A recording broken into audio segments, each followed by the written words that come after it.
জলবায়ু ও করোনা সংকট মোকাবেলায় বিশ্বকে ঐক্যবদ্ধ হতে হবে, গার্ডিয়ানে প্রধানমন্ত্রীর নিবন্ধ।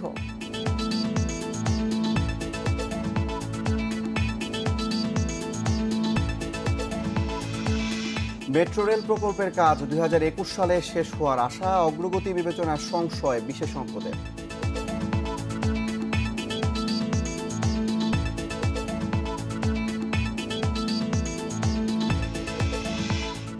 প্রতি মাসে বিল পেলেও বিশুদ্ধ পানির জন্য বাড়তি টাকা নিচ্ছে ওয়াসা, অগ্রহণযোগ্য বলছে ক্যাব।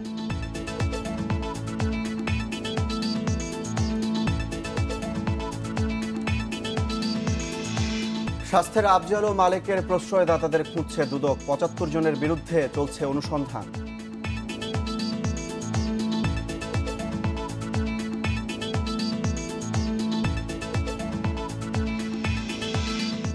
এবং করোনায় ভারতে ফের সর্বোচ্চ মৃত্যু ও শনাক্তের রেকর্ড, 24 ঘন্টায় প্রাণ গেল 1056 জনের।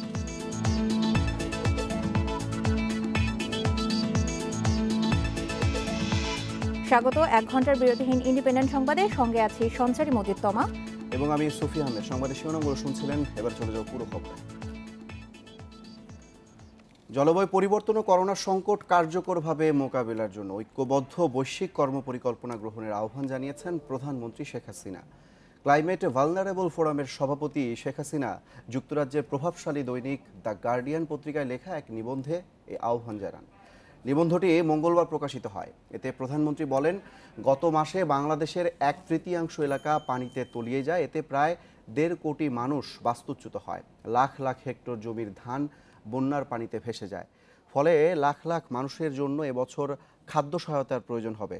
তবে কোভিড-19 মৃত্যু আক্রান্তের হার এখনও নিয়ন্ত্রণে রয়েছে জানিয়ে প্রধানমন্ত্রী বলেন, করোনার কারণে অর্থনৈতিক লকডাউন বস্ত্রশিল্প রপ্তানিকে আঘাত এনেছে।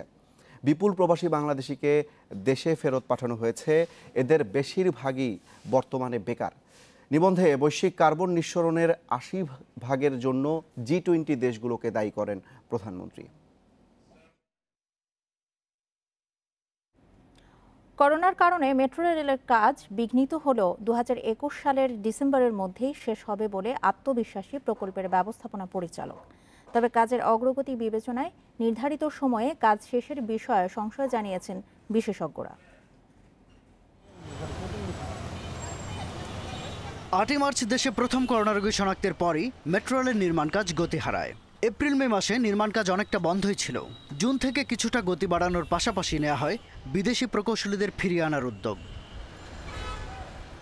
উত্তরার দিয়াবাড়ি থেকে মতিঝিল পর্যন্ত 20.1 kilometre MRT 6 mass rapid transit বা মেট্রো রেল নির্মাণ করছে সরকার, যেটি দিয়াবাড়ি থেকে মিরপুর, ফার্মগেট, শাহবাগ, দোয়েল চত্বর হয়ে মতিঝিল যাবে।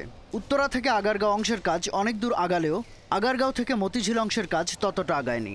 তবে কাজের বর্তমান অবস্থায় উদ্বিগ্ন নয় Dhaka mass transit company limited DMTCL। এই প্রকল্প কিন্তু 2024 সালে শেষ হওয়ার কথা ছিল। মাননীয় প্রধানমন্ত্রীর বিশেষ নির্দেশনায় আমরা এটা 21 সালের ডিসেম্বর মাসের ভিতরে শেষ করার জন্য একটা সংশোধিত কর্ম পরিকল্পনা গ্রহণ করি। এই সংশোধিত কর্ম পরিকল্পনা অনুযায়ী আমরা যাতে শেষ করতে পারি, সেই জন্যই আমরা নিরলসভাবে কাজ করে যাচ্ছি। তবে DMTCL এর কথায় পূর্ণ আস্থা রাখতে পারছেন না পরিবহন বিশেষজ্ঞরা। এখানে টানা 6 মাস প্রকৃতপক্ষে কোনো কাজ হয়নি। ম্যাটেরিয়ালের যে সাপ্লাই চেন সেটাও কিন্তু নষ্ট হয়ে গিয়েছিল। তো এখানে সিদ্ধান্ত পাওয়ার মতো কনসালটেন্টের উপস্থিতি ছিল না আন্তর্জাতিক পর্যায়ের যারা ছিলেন, পাশাপাশি কাজও হয়নি, এখনও কিন্তু কাজ আরম্ভ হয়নি। তো সেই হিসাবে আমি মনে করি এটা লক্ষ্যমাত্রা যেটা নির্ধারণ করা হয়েছে সেই লক্ষ্যমাত্রার মধ্যে সম্পন্ন করা সম্ভব না। ফার্স্ট ট্র্যাক প্রকল্পগুলোর কাজে গতি আনতে 25 জুন প্রধানমন্ত্রী কার্যালয়ের নির্দেশনার পর গতি বেড়েছে মেট্রো রেলের নির্মাণ কাজে। প্রায় 22,000 কোটি টাকার এই প্রকল্পটি ব্যবহার উপযোগী হতে সময় আছে আর মাত্র 15 মাস।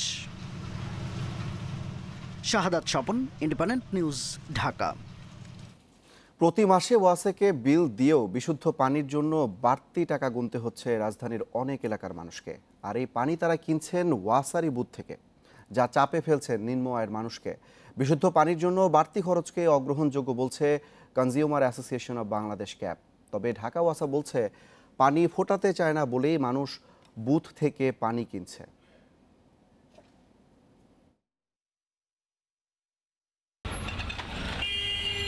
মুগদায় বিশুদ্ধ পানি কিনতে এসেছেন ওয়াসার পাম্পের বুথে, অথচ বাসায় লাইন আছে, আসে পানিও, তবে তাতে দুর্গন্ধ। বাড়ি মালিক মাসে বিল নেন 600 টাকা, আর বুথ থেকে বিশুদ্ধ পানি কেনা ও পরিবহনে যায় আরও 400 টাকা।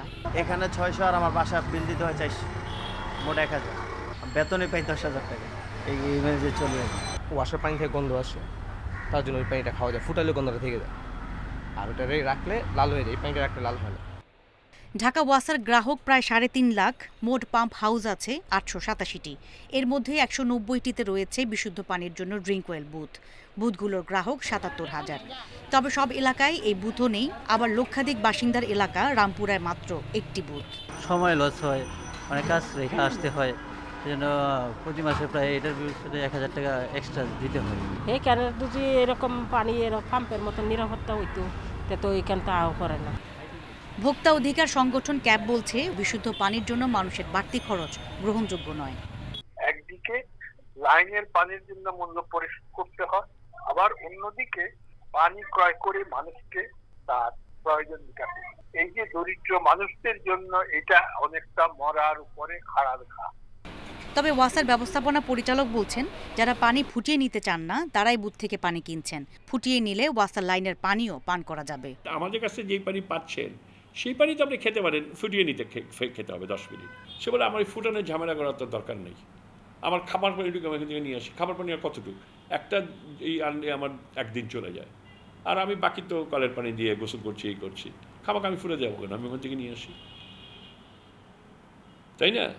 তা কাজেই এটা হচ্ছে ইয়োর চয়েস। 2017 সালে ড্রিঙ্কওয়েল নামে একটি কোম্পানির সঙ্গে যৌথভাবে পাম্প হাউসে বুথ বসায় ওয়াসা। গভীর নলকূপের পানি শোধন করে বিক্রি করা হচ্ছে এসব বুথে। এখান থেকে পানি কিনতে 150 টাকা জামানত দিয়ে নিবন্ধন করে গ্রাহক হতে হয়। গ্রাহকদের দেয়া হয় প্রিপেড স্মার্ট কার্ড। বুথে প্রতি লিটার বিশুদ্ধ পানির দাম 40 পয়সা। Afroza Khatun, independent news, Dhaka.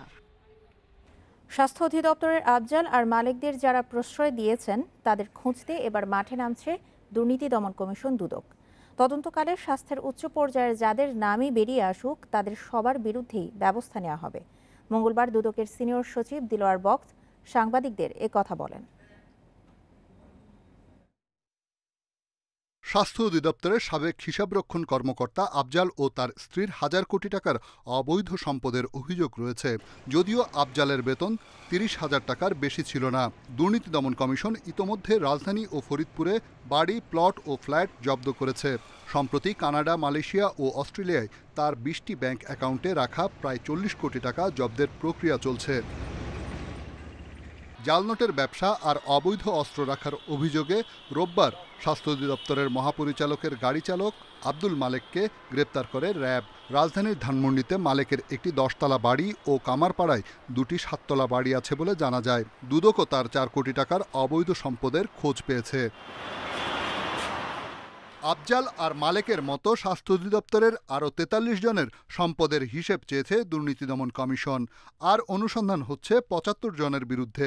প্রতিদিনই স্বাস্থ্য খাতের নানা দুর্নীতির অভিযোগ আসছে দুদকের কাছে। তাই স্বাস্থ্য খাতের দুর্নীতির সাথে অভিযুক্তদের তালিকা বড় হতে পারে বলে জানান দুদক সচিব।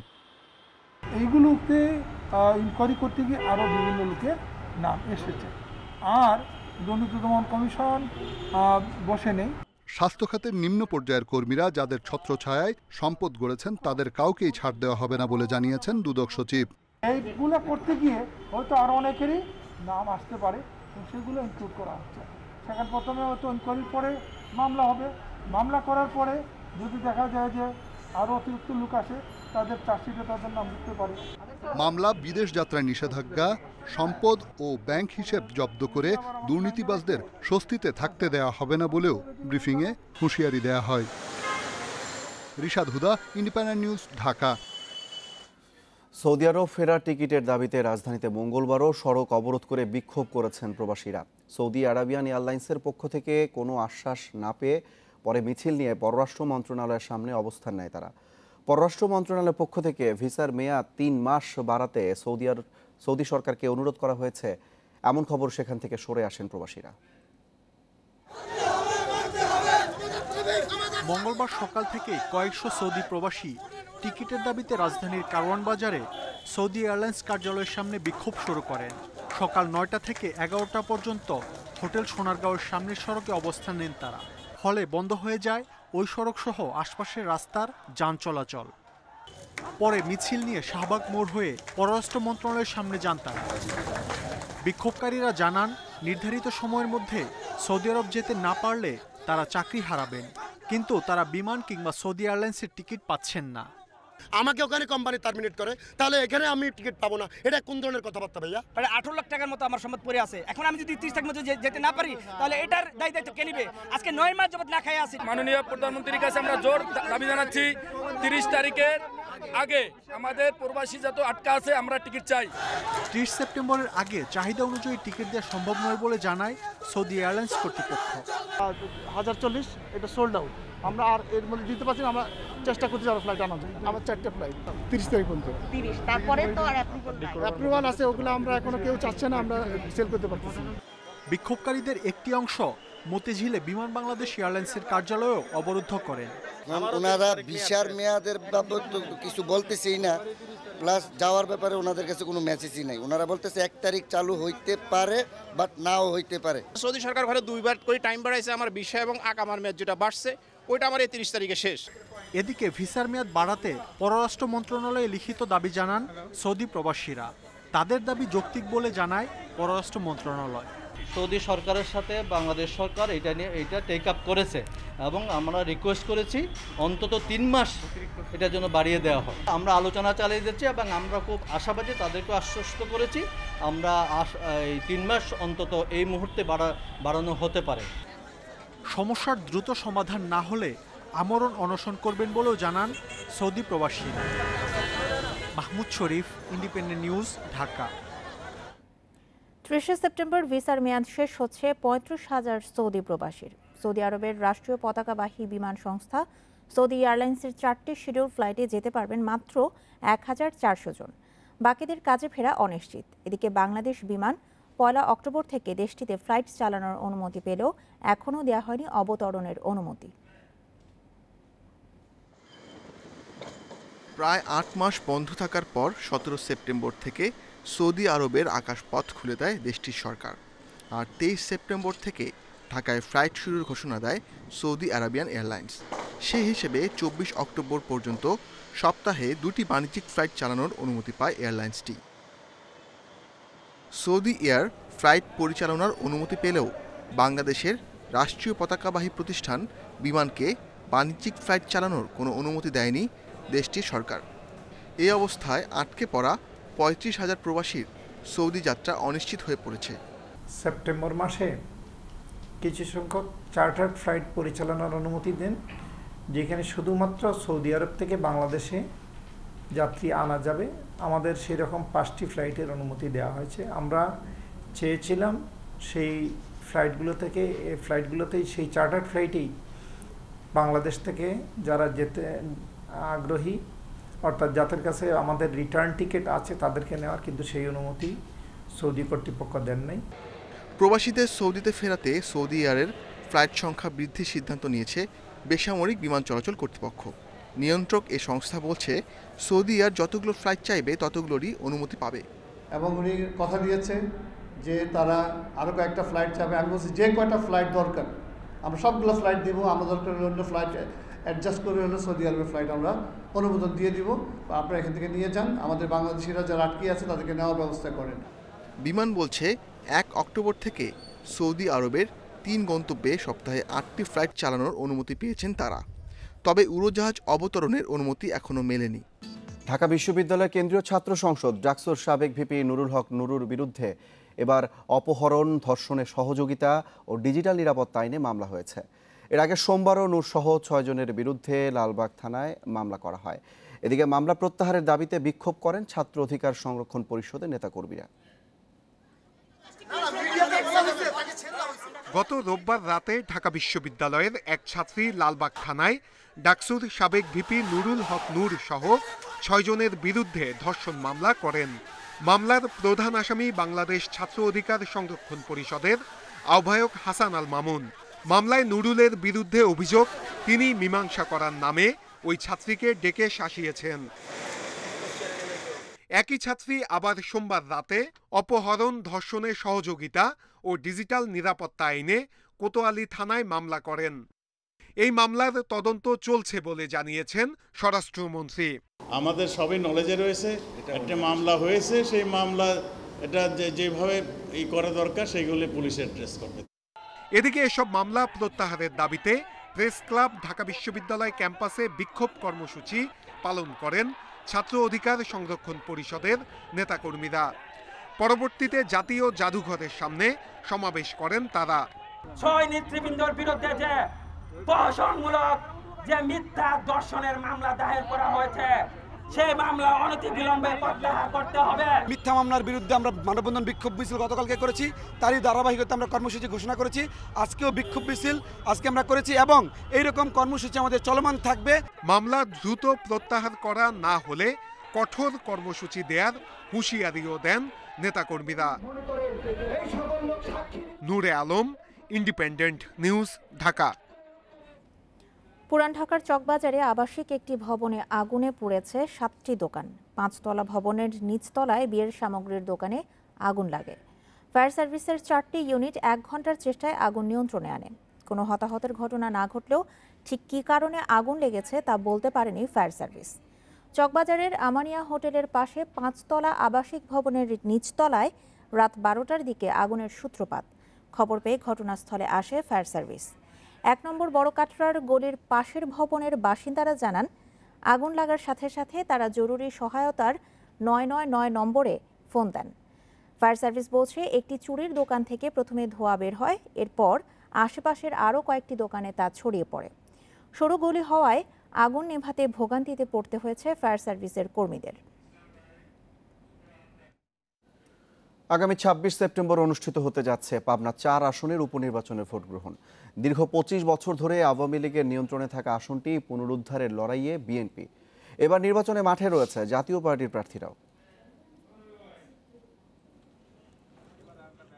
ঈশ্বরদী ও আটঘরিয়া উপজেলা মিলে পাবনা 4 আসন। 1996 সাল থেকে টানা 25 বছর আসনটি ক্ষমতাসীন দল আওয়ামী লীগের দখলে। তবে এবার ভোটের আগে দলীয় কোন্দলের জেরে সংঘর্ষে জড়িয়েছেন দলটির নেতাকর্মীরা। যদিও বরাবরের মতোই জয়ের ব্যাপারে আশাবাদী আওয়ামী লীগ। আওয়ামী লীগ ঐক্যবদ্ধ একটা বড় দলের চলার পথে পায়ের সঙ্গে পাও লাগিয়েই থাকে। অতএব এখানে যে সমস্যা হচ্ছে, এটা নির্বাচনে কোনো প্রভাব ফেলবে না। দলীয় কোন্দলের কারণে দীর্ঘদিন ধরে আসনটি হাতছাড়া বিএনপির। আসন পুনরুদ্ধারের লক্ষ্যে ভোটারদের মন জয়ে এবার প্রচারণায় ব্যস্ত দলটির নেতাকর্মীরা। বিএনপি প্রার্থী হিসেবে চতুর্থবারের মতো মনোনয়ন পেয়েছেন জেলা দলের আহ্বায়ক হাবিবুর রহমান হাবিব। এখন বর্তমান যে পরিস্থিতি, সেই পরিস্থিতিতে এই এলাকার অধিকাংশ মানুষ বিএনপি সমর্থিত ভোটাররা। অতএব এখানে একটা সুষ্ঠু নির্বাচন হবে, সেই নির্বাচনের মধ্যে দিয়ে এখানে বিএনপি জয়লাভ করবে। এবারের উপনির্বাচনে জাতীয় পার্টির প্রার্থী থাকলেও মাঠে তার উপস্থিতি কম। কেন্দ্রে যাওয়া শান্তিপূর্ণ পরিবেশ চান ভোটাররা, সে লক্ষ্যে কাজ করার কথা জানালেন নির্বাচন কর্মকর্তারা। উপস্থিত না হওয়ার কারণ নিজের ভোট নিজে না দিতে পারার একটা প্রবণতা। আমরা এবার চাই যে আমরা নিজের ভোট নিজে দেব। এখন পর্যন্ত এখানকার পরিবেশ ভালো আছে, আশা করছি ভোটের সেন্টারে আমরা সবাই ভোট দিতে পারবো। আমরা প্রচারণার মাধ্যমে, মাইকিংয়ের মাধ্যমে আমরা জনগণকে আশ্বস্ত করবো, ভোটারদেরকে আশ্বস্ত করবো যেন তারা কেন্দ্রে গিয়ে নির্বিঘ্নে তারা নিজেদের ভোট প্রদান করতে পারে। গত 2 এপ্রিল সংসদ সদস্য শামসুর রহমান শরীফ ডিলুর মৃত্যুতে আসনটি শূন্য ঘোষণা করে নির্বাচন কমিশন। এই আসনে মোট ভোটার 3,81,112 জন, ভোটকেন্দ্র 129টি। Independent News desk. দেশে করোনায় মৃত্যু 5,000 ছাড়ালো। প্রথম সংক্রমণ ধরা পড়ার 199 দিনের মাথায় সরকারি হিসাবে মৃতের সংখ্যা 5,007 জন। বিশেষজ্ঞরা বলছেন, আসছে শীতে পরিস্থিতি অবনতির আশঙ্কার সাথে দীর্ঘস্থায়ী সংক্রমণ চক্রে পড়তে যাচ্ছে দেশ। দেশে 8 মার্চ প্রথম করোনা রোগী শনাক্ত হয়। মে মাসের মাঝামাঝি সংক্রমণ দ্রুত ছড়াতে থাকে, জুনে তা তীব্র আকার ধারণ করে। বর্তমানে সংক্রমণ হার কিছুটা কম হলেও তাতে স্বস্তির কিছু নেই। স্বাস্থ্য অধিদপ্তর বলছে, করোনায় দেশে মৃত্যু হয়েছে 5,007 জনে, শনাক্ত 3,52,000-এরও বেশি। স্বাস্থ্য বিশেষজ্ঞরা বলছেন পরীক্ষাগার বাড়লেও জুন মাসের শেষে নমুনা পরীক্ষায় আগ্রহ কমেছে। ফি নির্ধারণ, টেস্ট করাতে ভোগান্তি ও রিপোর্ট পেতে দেরিসহ নানা কারণে এই অনীহা। এতে জনসংখ্যার তুলনায় নমুনা পরীক্ষা কম হওয়ায় মিলছে না প্রকৃত চিত্র। সবগুলো জেলা সদর হাসপাতালে পিসিআর মেশিন এখন দেওয়া হয়নি, তো সবগুলোতে দিতে হবে। আর একটি হলো যে বিকল্প হিসেবে জিন এক্সপার্ট মেশিন যেগুলো আছে, যেগুলো যক্ষা রোগ নির্ণয়ের জন্য আনা হয়েছে, সেগুলো কিন্তু কোভিড-19 সার্স CoV-2 ভাইরাসটি নির্ণয় করতে পারে, সেগুলো দেওয়া যেতে পারে। অনেক দেশেই দ্বিতীয় ধাপে সংক্রমণ দেখা দিয়েছে, আবার আকাশপথেও শুরু হয়েছে যোগাযোগ। পাল্লা দিয়ে স্বাস্থ্যবিধি মানার বিষয়ে দেখা দিয়েছে উদাসীনতা। দ্বিতীয় দফা সংক্রমণ হলে চিকিৎসা সেবা নিশ্চিতে পূর্ণ প্রস্তুতি রাখার পরামর্শ দিচ্ছেন বিশেষজ্ঞরা। মাস্ক পরিহার করে বা পরিধান করে, স্বাস্থ্যবিধি মেনে চলে এবং যারা সংক্রমিত হবেন এবং তারা যেন এই যাদের কোমরবিডিটি আছে, আমরা তারা বলছি যে তাৎক্ষণিকভাবে ডাক্তারের পরামর্শ এবং প্রয়োজন হলে আপনারা হাসপাতালে ভর্তি হবেন যাতে মৃত্যু হার কমে। স্বাস্থ্য বিশেষজ্ঞদের মতে কোভিড ডেডিকেটেড হাসপাতাল কমিয়ে দেয়া, ভ্যাকসিন আসার আগেই করোনা চলে যাবে এমন মন্তব্য এবং স্বাস্থ্য অধিদপ্তরের বুলেটিন বন্ধ করে দেওয়ার মতো বিষয়গুলো সাধারণ মানুষের মধ্যে করোনাকে গুরুত্ব না দেওয়ার প্রবণতা বেড়েছে। Shahriar Anirban, independent news, Dhaka. করোনার র্যাপিড অ্যান্টিজেন টেস্ট কিট নিয়ে ব্যবসা করতে চাইছে সরকার, সে কারণে দেশের প্রতিষ্ঠানকে অনুমতি না দিয়ে আমদানি করছে। এসব অভিযোগ করেছেন গণস্বাস্থ্য কেন্দ্রের প্রতিষ্ঠাতা ডাক্তার জাফরুল্লাহ চৌধুরী। তবে এই অভিযোগ ভিত্তিহীন বলছে স্বাস্থ্য অধিদপ্তর। সংস্থাটি বলছে মান পূরণ করতে না পারায় বাদ পড়েছে গণস্বাস্থ্যের কিট। দেশে প্রথম করোনা শনাক্ত হয় মার্চে। এপ্রিলেই র্যাপিড টেস্ট কিট উদ্ভাবনের ঘোষণা দেয় গণস্বাস্থ্য কেন্দ্র, কিন্তু যাচাই বাছাই সেটার মান নিয়ে সন্দেহ প্রকাশ করে বঙ্গবন্ধু মেডিকেল বিশ্ববিদ্যালয়ের মূল্যায়ন কমিটি। এরপর আর আলোর মুখ দেখেনি গণস্বাস্থ্যের অ্যান্টিজেন টেস্ট কিট। সরকার প্রথমে র্যাপিড কিটের বিপক্ষে থাকলেও 17 সেপ্টেম্বর আমদানির অনুমতি দেয়। এ প্রক্রিয়া নিয়ে প্রশ্ন তুলেছে গণস্বাস্থ্য কেন্দ্র। তারা তো ব্যবসা করতে চেয়েছে, অ্যান্টিজেন কোত্থেকে আসবে, কে পাঠাবে? বাইরে থেকে আনতে হবে। নিজের দেশের সক্ষমতাকে প্রমাণ না করে বাইরে থেকে আনতে হবে। সরকারের প্রত্যেকটা ভুল নীতি। স্বাস্থ্য অধিদপ্তর বলছে মান বিবেচনায় অ্যান্টিজেন টেস্ট কিট আমদানির সিদ্ধান্ত নেওয়া হয়েছে।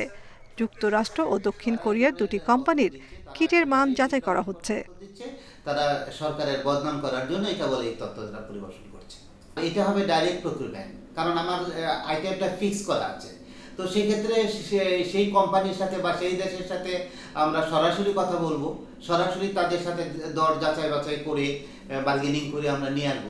স্বাস্থ্য অধিদপ্তরের মুখপাত্র আরও জানান, আগামী মাসেই এ পরীক্ষা চালু করা যাবে। প্রথমে শুধু জেলার সরকারি হাসপাতাল, মেডিকেল কলেজ, ইনস্টিটিউট ও ল্যাবে অ্যান্টিজেন কিটে পরীক্ষা করা হবে। নাফিজাতুল্লাহ, ইন্ডিপেন্ডেন্ট নিউজ, ঢাকা। বন্যার ক্ষতি কাটিয়ে ওঠার আশায় জামালপুরে চড়া মূল্যে বীজ কিনে আমন চাষ করছেন ক্ষতিগ্রস্ত কৃষকরা। কৃষি বিভাগ বলছে আবহাওয়া অনুকূলে ও বাজার মূল্য ভালো থাকলে ক্ষতি পুষিয়ে নেওয়া সম্ভব। এদিকে নীলফামারী ও মেহেরপুরে চলছে রোপা আমন কাটা ও মাড়াইয়ের কাজ। জামালপুরে টানা বৃষ্টি আর কয়েক দফা বন্যায় আমন বীজতলার ব্যাপক ক্ষতি হয়। নিচু এলাকা থেকে দেরিতে পানি নামা এবং নতুন বীজতলা তৈরির কারণে সময়মতো রোপা আমন চাষ করতে পারেননি কৃষক। তবে বেশি দামে বীজ কিনে হলেও শুরু হয়েছে আমন আবাদ। আশ্বিন মাস পড়ছে, এখন আমরা গুছা দিতেছি, আল্লাহ কিছু যাই কিছু দেখ, নিজেও বাঁচবো, গরুও বাঁচাম। দীর্ঘমেয়াদী বন্যার জন্য 2 মাস পানি ছিল, এখন পানি নেমে গেছে, এই জন্য ধান লাগাইতেছে। বন্যায় ক্ষতি হয়েছে, এখন আমার পাটও খাই গেছে গা, জ্বালাও খাই গেছে গা, এখন লাগাইতেছি আমার সাথে ভাত খানো গরু ঘাস খান খিলেন না। নীলফামারীর কিশোরগঞ্জে চলছে আগাম জাতের রোপা আমন ধান কাটা ও মাড়াই কাজ। লাভ ভালো হওয়ায় অনেকেই আগ্রহী হচ্ছেন আগাম জাতের ধান চাষে। কামড়াগুলো পয়সা পায়, কারিও বেচা যায়, ধানেরও দাম পায়।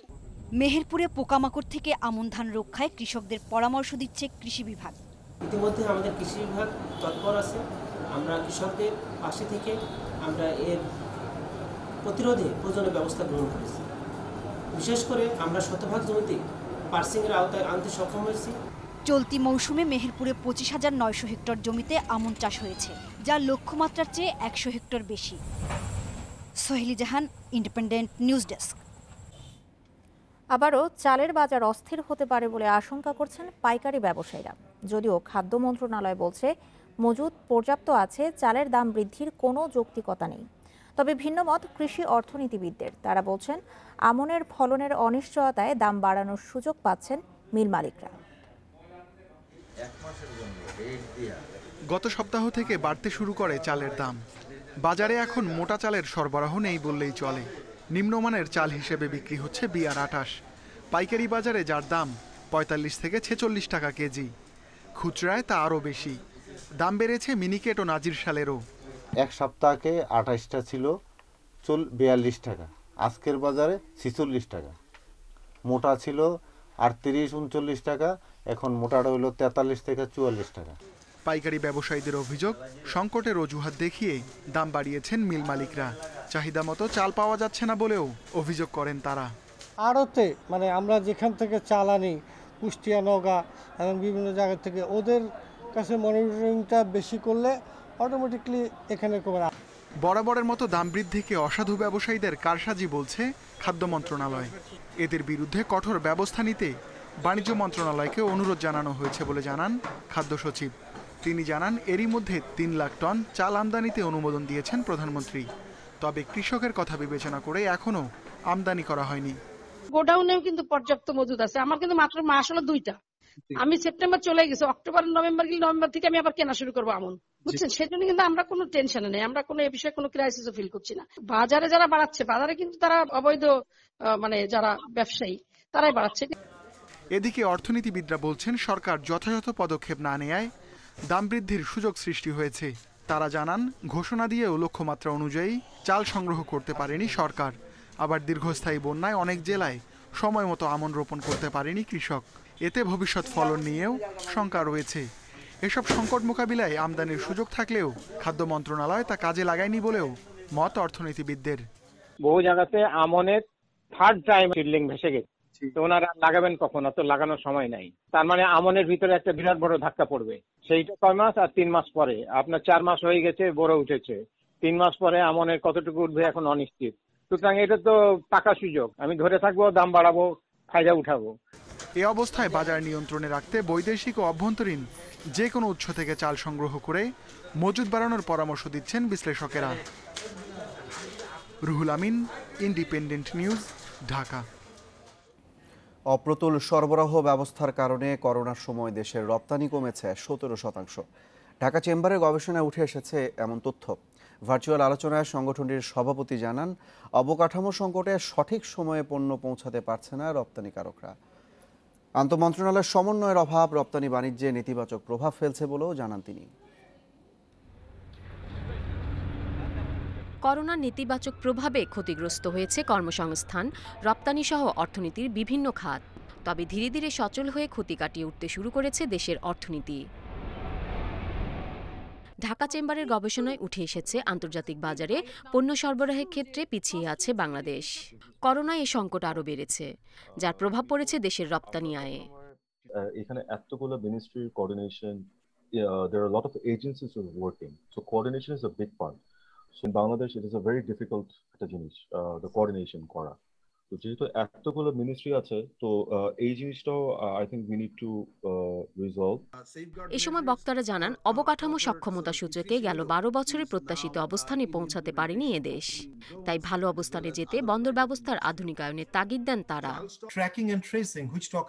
2007 থেকে 2018 সালের মধ্যে লজিস্টিক পারফরমেন্স সূচকে বাংলাদেশের অগ্রগতি আশানুরূপ হয়নি, যেখানে চীন, ভিয়েতনাম ও থাইল্যান্ড অসাধারণ প্রবৃদ্ধি অর্জন করেছে। এই নিম্নমুখী অবস্থান থাকায় আন্তর্জাতিক বাজারে টিকে থাকা কঠিন হবে।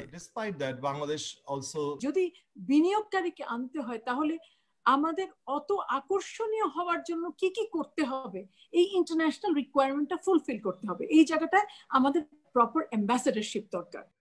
আলোচনা বক্তারা বলেন ব্যবসা বাণিজ্যের ক্ষেত্রে যে মন্ত্রণালয়গুলো সম্পৃক্ত তাদের মধ্যে সমন্বয় জরুরি। Irin Khatun, independent news, Dhaka. নানা সমস্যায় জর্জরিত বিসিক শিল্পনগরীগুলো। এর মধ্যেই করোনায় কয়েক মাস বন্ধ থাকায় ধ্বংসের মুখে নাটোর ও সিরাজগঞ্জের বিসিক শিল্পনগরী। লোকসান কমাতে চলছে শ্রমিক ছাঁটাই। সরকারের আর্থিক প্রণোদনা না পেলে শিল্প প্রতিষ্ঠানগুলো বন্ধের আশঙ্কা উদ্যোক্তাদের। নাটোর শহরতলির দত্তপাড়া এলাকায় বিসিক শিল্পনগরীতে রয়েছে পাটকল, কৃষি যন্ত্রাংশ উৎপাদন কারখানা, সার ও প্লাস্টিক এবং অ্যালুমিনিয়াম কারখানার মতো ক্ষুদ্র ও মাঝারি শিল্প প্রতিষ্ঠান।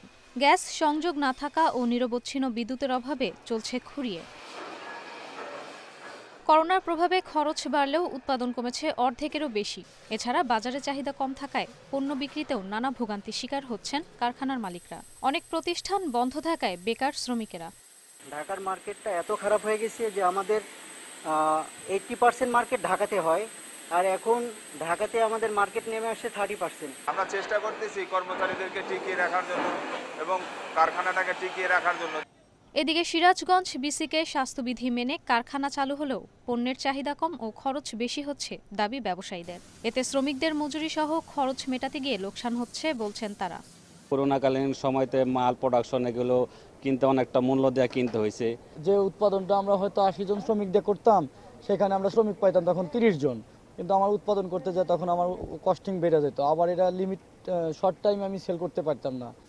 তবে ক্ষতিগ্রস্ত প্রতিষ্ঠানকে প্রণোদনা প্যাকেজ থেকে ব্যাংক ঋণ দেওয়ার সুপারিশ করা হয়েছে বলে জানান কর্মকর্তারা।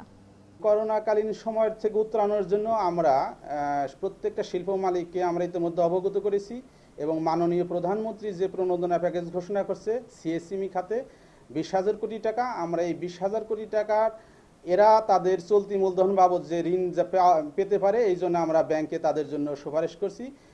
করোনার প্রভাবে 5 মাসে সিরাজগঞ্জ বিসিক শিল্পনগরীর প্রতিষ্ঠানগুলোর 1,42 লাখ টাকা ক্ষতি হয়েছে বলে জানান জেলা বিসিকের কর্মকর্তারা। Ishrat Suma, independent News desk.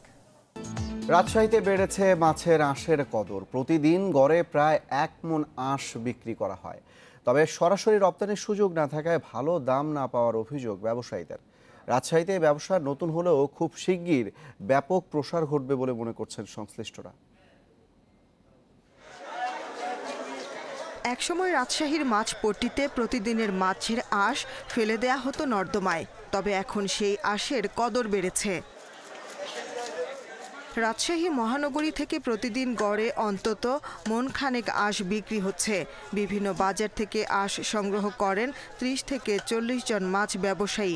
এতে বাড়তি আয়ের সুযোগ তৈরি হয়েছে তাদের। এসব আঁশ বিক্রি করা হয় ঢাকার পাইকারদের কাছে।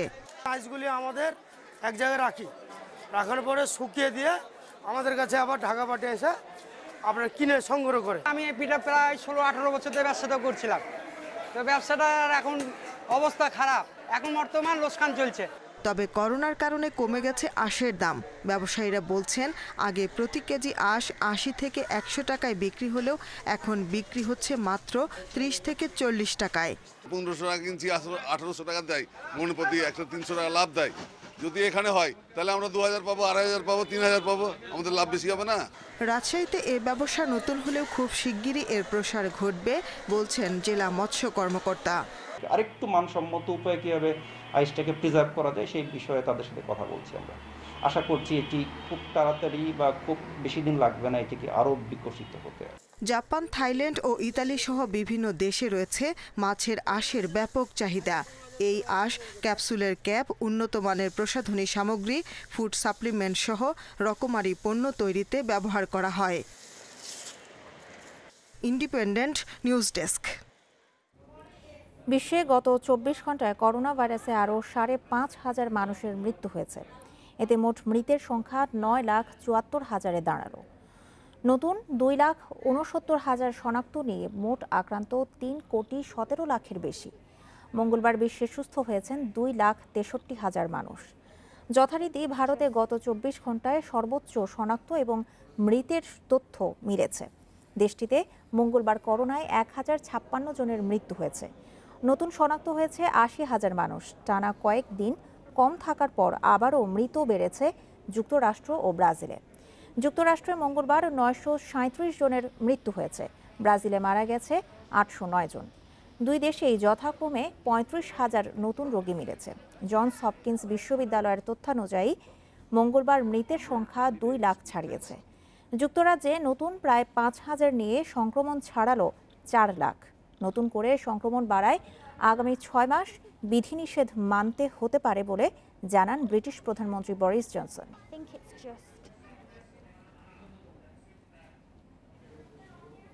করোনা মহামারীর জন্য চীনকে আবারও দায়ী করলেন মার্কিন প্রেসিডেন্ট ডোনাল্ড ট্রাম্প। মঙ্গলবার জাতিসংঘের সাধারণ অধিবেশনে তিনি অভিযোগ করেন, নতুন ভাইরাস সম্পর্কে ঠিক সময়ে বিশ্বকে জানায়নি বেইজিং। বলেন, করোনা নিয়ন্ত্রণের ব্যর্থতার দায়ে চীনকে জবাবদিহির আওতায় আনা উচিত ছিল জাতিসংঘের।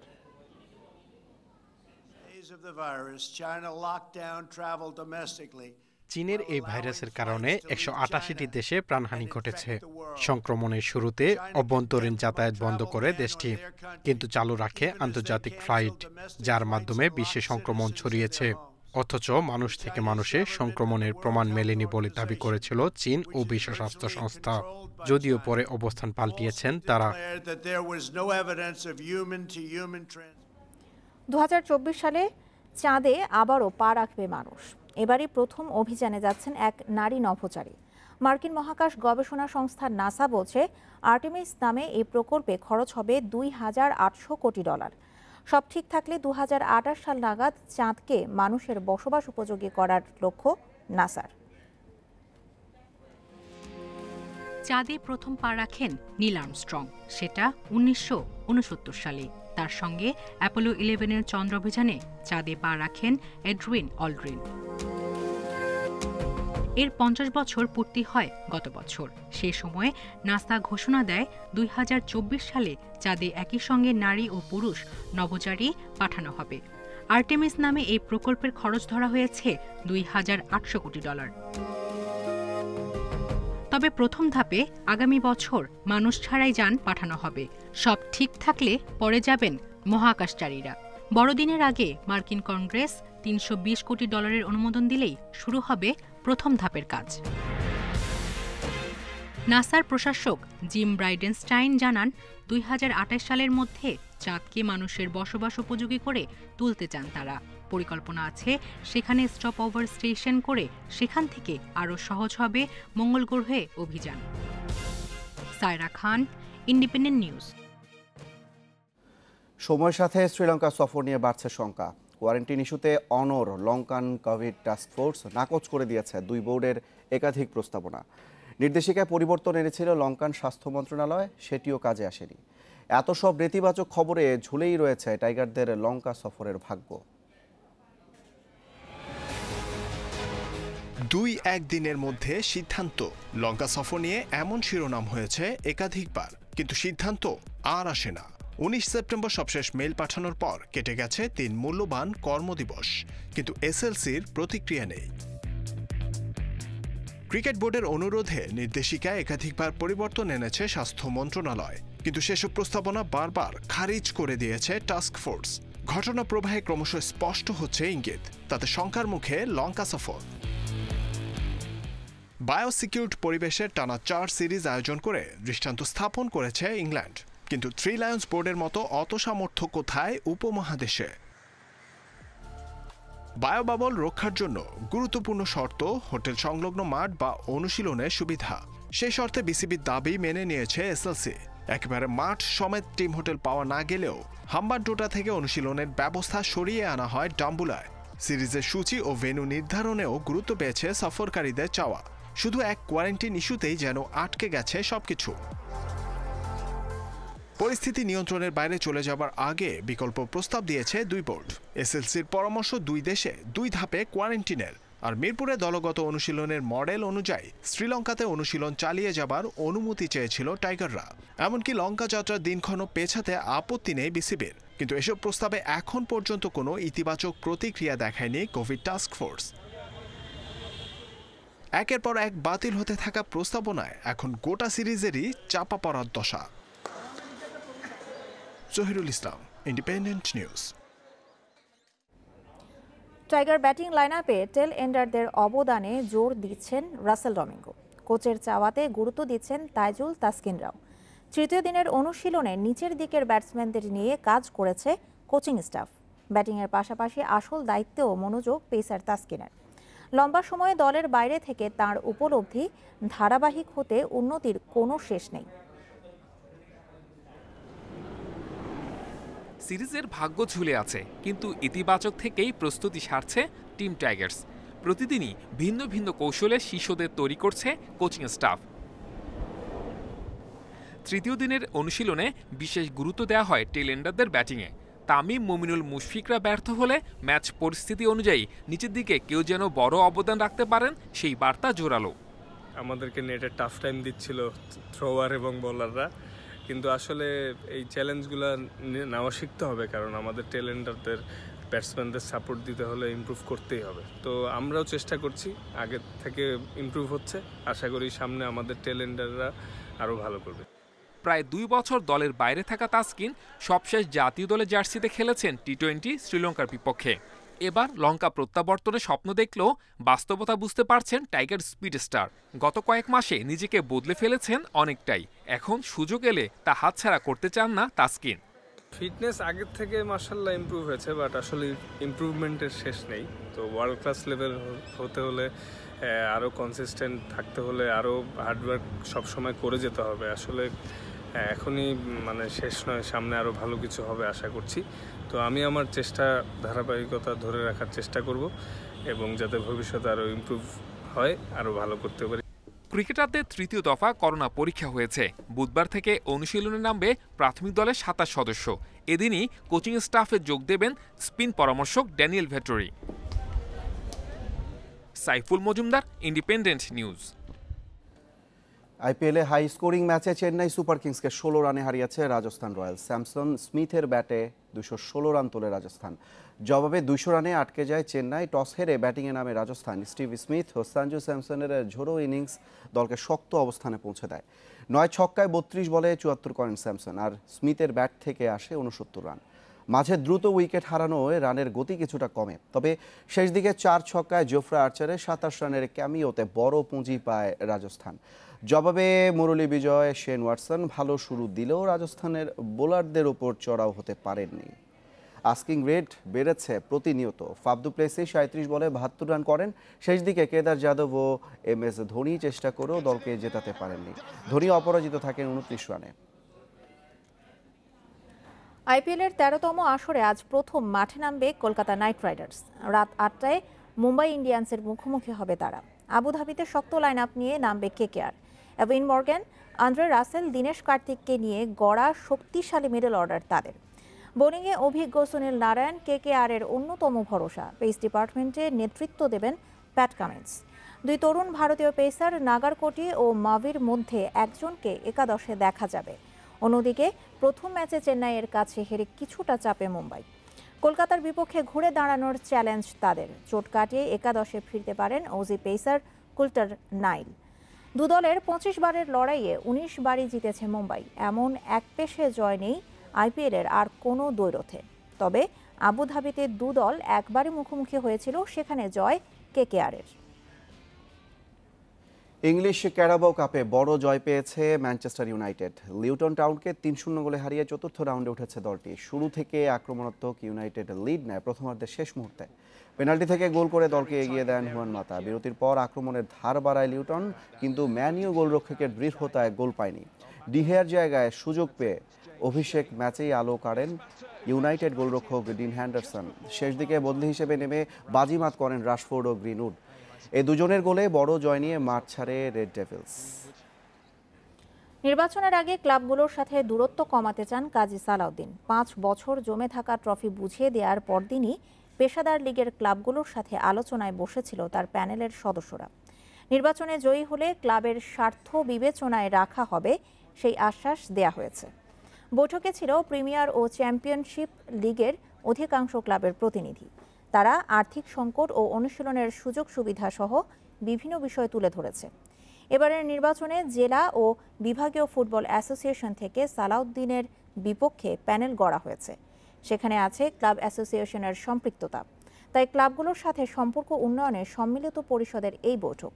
আজ প্রথম, দ্বিতীয় ও তৃতীয় বিভাগ এবং পায়োনিয়ার লিগের ক্লাবগুলোর সাথেও আলোচনা করবেন সালাউদ্দিন। ক্লাবগুলোর সুবিধা দেখব, আমরা ডিস্ট্রিক্টের সুবিধা দেখব, জেলা পর্যায়ে যাতে লিগ হয়, এইজ লেভেলের ফুটবলার যাতে তৈরি হয়, একাডেমি যাতে তৈরি হয়, এই কাজগুলি কিন্তু আমরা প্রথমে আমাদের টার্গেট থাকবে এই কাজগুলি করা। এখানে একটা ইলেকশন হচ্ছে, আমি আশা করব সবাই যারা ইলেকশনে দাঁড়িয়েছে, নির্বাচন হবে, অনেক পক্ষেই আছে, তাতে কোনো আসে যায় না, একটা ভালো কমিটি হবে এবং সামনে ফুটবল যাতে এগিয়ে যায়। আর এই ছিল এখনকার বিরতিহীন ইন্ডিপেন্ডেন্ট সংবাদ। ইন্ডিপেন্ডেন্ট টেলিভিশনের সব খবর আরও বিস্তারিত জানতে চোখ রাখুন ফেসবুক, ইউটিউব ও টুইটারে। এতক্ষণ সাথে থাকার জন্য ধন্যবাদ সবাইকে।